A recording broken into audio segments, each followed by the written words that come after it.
You might be wondering, what in the world am I doing with a hat with Velcro and a pillow attached with Velcro? Oh, not much. Just sharing some of the most helpful travel hacks of all time. It's Grow TV, where we grow together and learn about God. Everyone likes to go on trips with friends, right? Well, I guess unless you like to go on trips alone, then this might not be too helpful for you. But say you do like to go on trip with friends, and when you go on said trip, you want to help your friends out. Be a helpful travel partner. Well, here are some helpful travel hacks that'll make you a helpful travel buddy for you and your friends. Our first helpful travel hack to make you a helpful travel buddy is the pillow hack. What's worse than sitting next to a buddy on a long drive or an airplane and they have a whole, like for a bed size pillow with them? So here's the hack. Velcro on the hat, Velcro on a small pillow. Bam! A hat that is also a pillow, so you won't get in your buddy's way. You're welcome. Our second travel hack is how to make regular travel snacks into deluxe travel snacks. You know how on airplanes they're just giving you a bag of peanuts and or pretzels? Well, bring a bag of candy with you. Take it out your pocket. When the regular snacks are being passed, sprinkle some candy in them. Bam! You just made yourself a deluxe bag of travel snacks that will be great for you and will keep your travel buddy happy.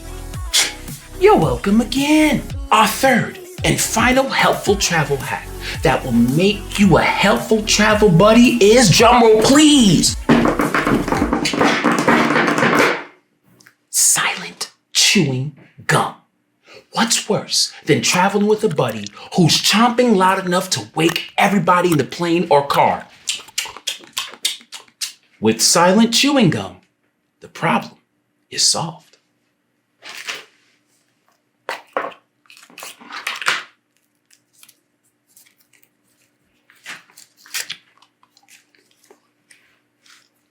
You're welcome.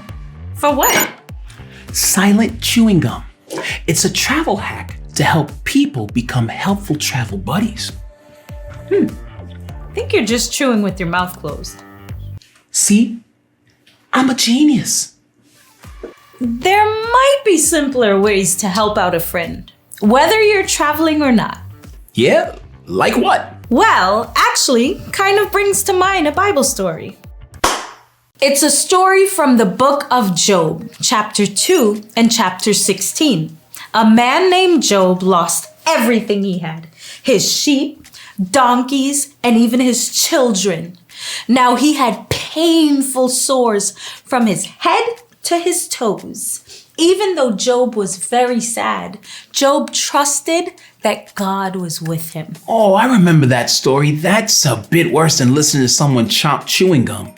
Sounds like a guy who could use some helpful friends. Yes, Job's friends, Eliphaz, Bildad, and Zophar, heard all the terrible things that happened to Job.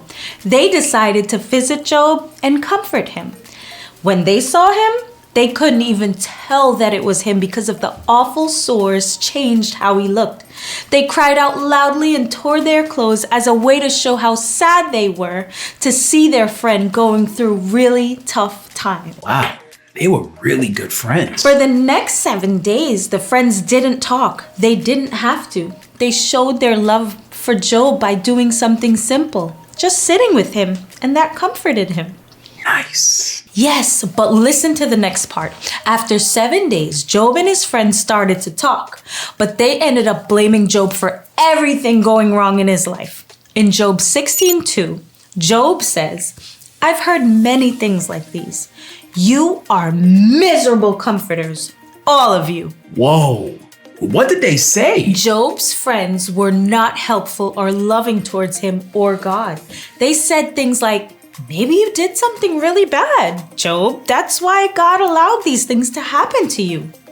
Awful, right? They had been better friends when they were just simply sitting by his side, crying with him. What we can learn from this story is sometimes it's the small things, like just sitting together with someone, like giving them some water. Or a snack. Or a snack. Or a stick of silent chewing gum. I guess. These are little things that show the most love. We can show God's love in small ways. Actually, can I have a piece of that silent chewing gum? Yeah. Sure. There you go. Happy hacking, buddy. You know, friends, I thought of another helpful hack that could make you a helpful travel buddy. Just be there and be willing to listen. The friends in the Bible story were doing a great job of showing Job's God's love when they were silent and they were just sitting with Job in the midst of what he was going through. Sometimes we can think that showing God's love and being helpful to others has to be complicated, like a Velcro pillow hat, deluxe snacks, or silent chewing gum, patent pending. But the best way to show God's love sometimes is just to sit there with someone and not say a word. When was the last time you practiced that with someone who was traveling through something difficult? Try it. I think it will prove a bigger hack than any of these things could ever be. It's been fun travel hacking with you and learning some Bible stuff with you. It's always good to learn and grow together. See you guys next time. Bye.